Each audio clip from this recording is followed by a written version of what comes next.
Bienvenue en salle 110. Je suis ravie de vous retrouver pour ce nouveau cours de français. Installez-vous bien, ça va commencer. Aujourd'hui, la leçon porte sur une notion d'écriture. Nous allons travailler sur le paragraphe. Tout d'abord, qu'est-ce qu'un paragraphe? Pour mieux comprendre, faisons une comparaison. Imaginons que le texte soit un gâteau.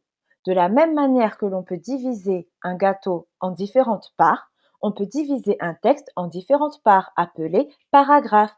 Un paragraphe est une partie, une division du texte. Maintenant, à quoi servent les paragraphes? Reprenons notre comparaison dans laquelle le texte est un gâteau. Il serait difficile de le manger en entier comme cela. De la même manière, il est difficile de lire un texte formé en un seul bloc car on a l'impression de ne jamais en voir la fin. Sans paragraphe, la lecture est donc désagréable et fatigante. À l'inverse, il est plus facile de manger un gâteau lorsqu'il est découpé en parts. De la même manière, il est plus facile de lire un texte découpé en paragraphes. Avec des paragraphes, la lecture est donc plus agréable car moins fatigante. Alerte, alerte, alerte. Une fake news est en train de se répandre à toute vitesse dans les têtes des élèves, les persuadant que pour faire un paragraphe, il faut sauter une ligne. Or, cela est totalement faux, faux, faux. Ah. Il est temps de rétablir la vérité.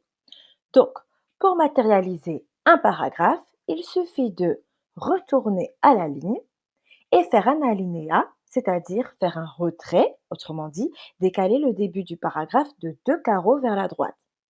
Est-ce que c'est clair?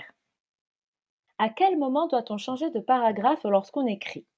Lorsque vous avez fini de développer une idée et que vous voulez en développer une nouvelle, c'est à ce moment-là que vous changez de paragraphe afin que vos différentes idées ne se mélangent pas. Ainsi, le changement de paragraphe matérialise le changement d'idée.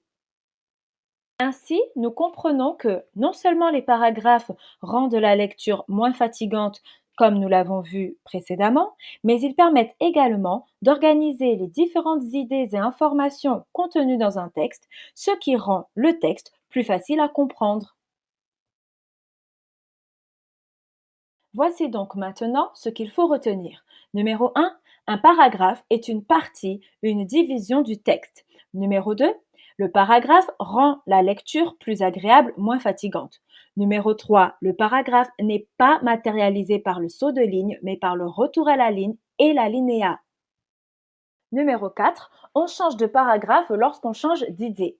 Numéro 5, le paragraphe permet d'organiser les différentes idées et informations contenues dans un texte. Par conséquent, numéro 6, le texte est plus facile à comprendre.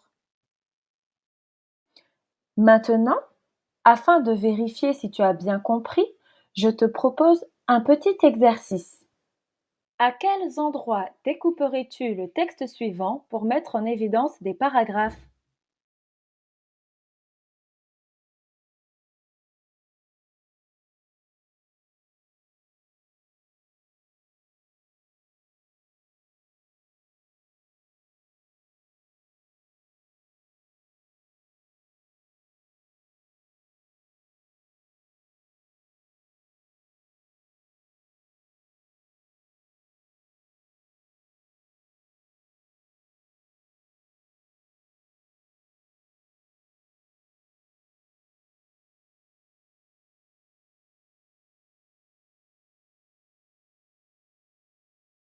La première idée du texte s'étend du début jusqu'à Baobab et concerne le régime alimentaire. La deuxième idée s'étend jusqu'à les aliments les plus riches et concerne la recherche de nourriture. Enfin, la troisième et dernière idée concerne la technique utilisée. Comme nous l'avons vu dans la leçon, une idée correspond à un seul paragraphe. Celui-ci est matérialisé grâce à deux opérations. Le retour à la ligne que vous voyez en bleu et le retrait, aussi appelé alinéa, que vous voyez en jaune. Voilà, c'est terminé. Le paragraphe n'a plus aucun secret pour vous. À bientôt!